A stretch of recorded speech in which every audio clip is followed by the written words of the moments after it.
friends, welcome back to Komodukle. இன்னைக்கு நம்ம baking powder இல்லாம oven method and pan methodல digestive biscuit recipe தாங்க பார்க்க போறோம். அதுக்கு என்ன தேவையான பொருட்கள் பார்க்கலாம் வாங்க.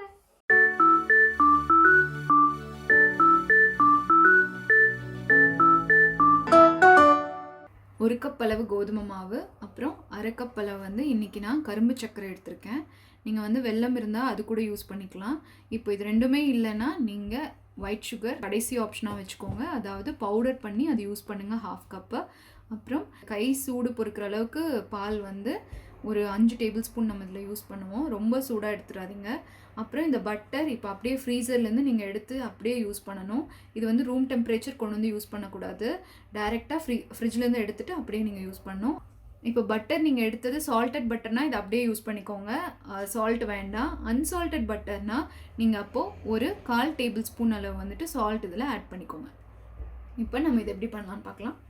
இப்போ நீங்கள் இதை பேனில் பண்ணுறதுக்கு ஃபஸ்ட்டு நம்ம அவன் ப்ரீஹீட் பண்ணுற மாதிரி இது ப்ரீஹீட் பண்ணோம். அதுக்கு ஃபர்ஸ்ட் வந்து நீங்கள் பேஸ் லேயராக உப்பு எடுத்துக்கோங்க. இது நான் வந்து அடிக்கடி பேக்கிங்க்கு நாங்கள் யூஸ் பண்ணுறனால அதைவே நம்ம ரீயூஸ் பண்ணிக்கலாம். அதனால தான் உப்பு இந்த கலர் இருக்குது. ஸோ நீங்கள் ஃபஸ்ட்டு ஒரு கப் அளவு உப்பு கீழே எடுத்துக்கோங்க. எடுத்துட்டு இதை வந்து ஹை ஃப்ளேமில் வச்சுட்டு ஒரு 15 நிமிஷம் போல் அவன் ப்ரீஹீட் பண்ணுற மாதிரி ஹை ஃப்ளேமில் இதை அப்படியே வச்சு இதை நீங்கள் க்ளோஸ் பண்ணி வச்சுக்கணும். ஃபஸ்ட்டு ஒரு பவுலில் நம்ம எடுத்துக்கிட்ட கோதுமை மாவு ஆட் பண்ணிக்கோங்க. இந்த சுகர் ஆட் பண்ணிக்கோங்க. அப்புறமா சால்ட்டு, நான் இன்றைக்கி வந்து அன்சால்டட் பட்டர் எடுத்திருக்கேன், அதனால சால்ட்டு வந்து ஒரு 1/4 டேபிள் ஸ்பூன் எடுத்துக்கிறேன். அப்புறமா நம்ம எடுத்திருந்த பட்டரும் இதில் ஆட் பண்ணிக்கிறேன். இதை நீங்கள் ஜஸ்ட் இப்படி மிக்ஸ் பண்ணி விடுங்க. இப்போ பாருங்கள், நல்லா இந்த மாதிரி பிரெட் க்ரம்ஸ் மாதிரி வந்துடும். நம்ம எடுத்து வச்சுருந்த பாலில் 4 டேபிள் ஸ்பூன் ஃபஸ்ட்டு கலக்கிக்கோங்க. மிக்ஸ் பண்ணி பார்த்துட்டு அப்புறம் மீதி நீங்கள் வேணால் யூஸ் பண்ணிக்கலாம். பாருங்கள், இந்த கன்சிஸ்டன்சி இருக்கணும். இப்போ எனக்கு இது 4 டேபிள் ஸ்பூன் ஆட் பண்ணதுக்கே கரெக்டாக இருந்தது. ஸோ இப்போது சப்போஸ் நீங்கள் பண்ணுறப்போ உங்களுக்கு இந்த கன்சிஸ்டன்சி வரல, கெட்டியாக வந்ததுன்னா இன்னி வந்து ஒரு டேபிள் ஸ்பூன் மில்க் ஆட் பண்ணுங்கள். But first 4 tablespoon add பண்ணிவிட்டு மிக்ஸ் பண்ணி பார்த்துருங்க. நல்லா பிஸ்கெட் வரணுன்னா இந்த மாவில் உள்ளே இந்த மாதிரி இருக்கணும். ஸோ இதை நம்ம இப்போ டைரெக்டாக அப்படியே செய்ய ஆரம்பிக்கலாம். இது ஃப்ரீஸெல்லாம் பண்ணணுன்னு இல்லை. ஸோ நம்ம ஃபர்ஸ்ட்டு பிஸ்கெட் ஷேப் பண்ணுறதுக்கு முன்னாடி நம்ம வந்து அவனில் வைக்கிறதுக்கு நான் ஒரு ட்ரேயில் பட்டர் பேப்பர் போட்டு வச்சுருக்கேங்க. அடுத்தது பார்த்திங்கன்னா, நான் இந்த மாதிரி இப்போ என்கிட்ட ஒரு தட்டம் இருக்குது. ஸோ நான் இதை தான் யூஸ் பண்ண போகிறேன். இன்னும் உங்களுக்கு ஃப்ளாட்டாக தட்டம் இருந்ததுன்னா நீங்கள் அது யூஸ் பண்ணலாம் பேன் மெத்தடில் வைக்கிறதுக்கு. ஸோ நான் இதுலேயும் ஒரு சின்னதாக ஒரு பட்டர் பேப்பர், ஏன்னா எனக்கு இங்கே சென்டரில் ஒரு 2 பிஸ்கெட் வைக்க முடியும். ஸோ அதுக்களவாக நான் பட்டர் பேப்பர் வந்து வச்சுருக்கேங்க. இப்போ நம்ம பிஸ்கெட்டை தேய்ச்சி எடுக்கலாம். இப்போ பார்த்திங்கன்னா, நம்ம பிணைஞ்சு வச்ச மாவில் நான் வந்து பாதி அளவு எடுத்திருக்கேங்க. இது நான் ஒரு பட்டர் ஷீட் போட்டு வச்சுருக்கேன். இதில் ஒரு பக்கமாக வச்சுக்கோங்க. வச்சு அழுத்திட்டு இன்னொரு பட்டர் ஷீட்டை இதே மாதிரி ஃபோல்ட் பண்ணி நம்ம வச்சு ப்ரெஸ் பண்ணிவிட்டு இது மேலே நம்ம அப்படியே ரோல் பண்ணிக்கலாம். இப்போ பாருங்கள், இதை அப்படியே வந்து மெதுவாக நம்ம ரோல் பண்ணி எடுத்துக்கலாம். பட்டர் பேப்பரில் ஏன் பண்ணுறோன்னா நம்மளுக்கு வந்து கீழே ஒட்டாமல் வருதுக்காக தான். இப்போ பாருங்கள், இது நம்ம நல்லா வந்து உருட்டியாச்சு. இப்போ இதை எடுத்துக்கோங்க. எடுத்துகிட்டு நெட்ரலாவோட பாட்டில் மூடியோட டாப் யூஸ் பண்ணுறேன் ஷேப் பண்ணுறதுக்கு. உங்கள்கிட்ட குக்கி கட்டரோ இல்லை சில்வர் பாத்திரம் மூடி சின்னது இருந்தால் கூட அதை நீங்கள் யூஸ் பண்ணலாம். ஸோ நீங்கள் இதை ஜஸ்ட் வந்து இப்படி வச்சுட்டு ப்ரெஸ் பண்ணிக்கோங்க. ஸோ தட் உங்களுக்கு இந்த மாதிரி சர்க்கிள் வரணும். எல்லாத்தையும் அந்த மாதிரி பண்ணி எடுத்துக்கோங்க. அவ்வளோதான். இப்போது இந்த சர்க்கிள்ஸ் எல்லாம் நம்ம தனியாக எடுத்து ட்ரேயில் வச்சுக்கலாம். இது பார்த்திங்கன்னா நீங்கள் இப்படியே எடுத்தால் நம்மளுக்கு வந்துடும். ஸோ நம்ம இது இப்படியே எடுத்து லைன் பண்ணி வச்சுட்டு ட்ரேயில் வச்சிடலாம். இப்போ பாருங்கள், நம்ம ஷேப் பண்ணி வச்சது எல்லாமே நான் ஒரு ட்ரேயில் லைன் பண்ணி வச்சுட்டேன். இப்போ நம்ம இது ஜஸ்ட் ஒரு டூத் பிக் எடுத்துக்கோங்க. எடுத்துகிட்டு டாட்ஸ் போடுங்க. ஸோ இந்த மாதிரி எல்லா பிஸ்கெட்ஸ்க்கும் நம்ம போட்டுக்கலாம். இப்போது இதே மாதிரி நான் பேனில் வச்சு எடுக்கிறதையும் ரெடி பண்ணி எடுத்துக்கிட்டேங்க. ஸோ நம்ம இப்போ இதையை எப்படி வைக்கலான்னு பார்க்கலாம். இப்போ பாருங்கள், பேன் வந்து 15 மினிட்ஸ் வந்து நம்ம சூடு பண்ண வச்சுருந்தோம்ல. ஸோ இப்போ அது சூடாயிடுச்சுங்க.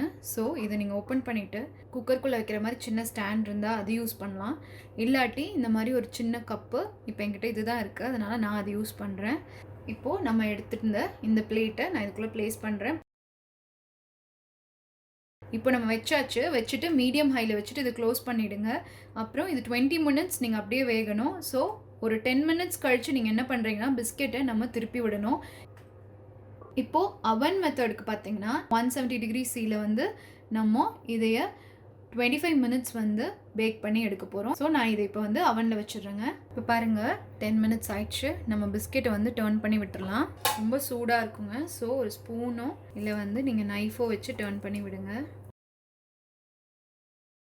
இப்படியே எல்லாத்தையும் டர்ன் பண்ணி விட்டுருங்க. பாருங்கள் இப்போ கலர் வர ஆரம்பிச்சிருச்சு. இப்போ பாருங்கள் நான் எல்லாமே டர்ன் பண்ணிட்டேன். இப்போது மறுபடியும் இது க்ளோஸ் பண்ணி ஒரு 10 மினிட்ஸ் விட்டுருங்க. இப்போ பார்த்தீங்கன்னா நம்ம அவன்லேருந்து எடுத்தாச்சு. இது நான் 25 மினிட்ஸ் போல் வச்சுருந்தேன். இப்போ இன்னும் உங்களுக்கு கொஞ்சம் ப்ரௌன் ஷேட் வரணும்னா இன்னும் ஒரு 3 மினிட்ஸ் வந்து நீங்கள் எக்ஸ்ட்ரா விட்டு எடுத்துக்கலாம். ஸோ இது பார்த்திங்கன்னா ரொம்ப கிறிஸ்பியாக இருக்கும், ரொம்ப நல்லாவும் இருக்கும். அடுத்தது நம்ம வந்து பேன்லேருந்து எடுக்கிறது பார்க்கலாம். இப்போது 10 மினிட்ஸ் ஆயிடுச்சுங்க. நம்ம எடுத்துக்கலாம். பாருங்கள் இப்போ எடுத்துகிட்டு இந்த பிஸ்கெட்ஸை நம்ம அப்படியே திருப்பி போட்டுக்கலாம். ஸோ இப்போ உங்களுக்கு கொஞ்சம் சாஃப்டாக இருக்கும். நீங்கள் வந்து எடுத்து வெளியே வச்சு ஆற வச்சிங்கன்னா இது வந்து நல்லா கொஞ்சம் ஹார்ட் ஆகிடும், கிறிஸ்பி ஆகிடும். ஸோ இதை எடுத்து வச்சுடுங்க இமீடியட்டாக, இல்லாட்டி இன்னும் கருகிடும். இப்போ பாருங்கள் நம்மளோட டைஜஸ்டிவ் பிஸ்கெட் சூப்பராக ரெடி ஆயிடுச்சு. இது பார்த்திங்கன்னா பேன் மெத்தடில் நம்ம பண்ணது. இதில் வந்து உங்களுக்கு இன்னும் நல்ல கலர் வரும். ஸோ இது வந்து நீங்கள் 10 மினிட்ஸ் அண்ட் 10 மினிட்ஸ் மட்டும் விடுங்க. ரொம்ப நேரம் விட்டால் கருகிடும். ஸோ இது நீங்கள் கேர்ஃபுல்லாக இந்த பேன் மெத்தட் பண்ணுறப்போ ஓப்பன் பண்ணி பார்த்துட்டே இருக்கணும். இப்போ நான் இது உங்களுக்கு உடைச்சு காட்டுறேன். பாருங்கள் நம்ம கடையில் வாங்குகிற மாதிரியே லேயராக இருக்குது. அப்புறம் இது ரொம்ப க்ரன்ச்சியாகவும் இருக்கும். இப்போ அடுத்தது பார்த்திங்கன்னா நம்ம அவன் மெத்தடில் பண்ணது காட்டுறேன். இது பாருங்கள் அவன் மெத்தடில் பண்ணது. சைட்ஸ் எல்லாம் பாருங்கள் நம்மளுக்கு டைஜஸ்டிவ் பிஸ்கெட் மாதிரியே இருக்குது. இப்போ இதை நான் உங்களுக்கு உடைச்சி காட்டுறேன். பாருங்கள் இதுவும் உங்களுக்கு ரொம்ப சாஃப்டாக வரும். கண்டிப்பாக நீங்கள் இதை ட்ரை பண்ணி பாருங்கள். Tip of the tank. இப்போ இந்த பிஸ்கெட் வந்து நீங்கள் ரொம்ப சின்ன குழந்தைகளுக்கு கொடுக்கணும், இன்னும் சாஃப்டாக வேணும்னு எக்ஸ்பெக்ட் பண்ணிங்கன்னா நீங்கள் வந்து பேக்கிங் பவுடர் ஒரு 1/4 டேபிள் ஸ்பூன் அளவு சேர்த்து செஞ்சு பாருங்கள். ரொம்ப சாஃப்டாக வரும். அதுக்கப்புறம் நீங்கள் இதை செய்கிறப்போ நீங்கள் ஒரு டேபிள் ஸ்பூன் அளவு ஓட்ஸ் உங்ககிட்ட இருந்ததுன்னா அது கூட நீங்கள் ஆட் பண்ணி செய்யுங்க. அதுவும் ரொம்ப நல்லா வரும். ஸோ இந்த ரெசிபி உங்கள் எல்லாத்துக்கும் பிடிச்சிருக்குன்னு நினைக்கிறேன். கண்டிப்பாக இதை நீங்கள் ட்ரை பண்ணி பார்த்துட்டு என் கூட கமெண்ட் செக்ஷனில் ஷேர் பண்ணிக்கோங்க.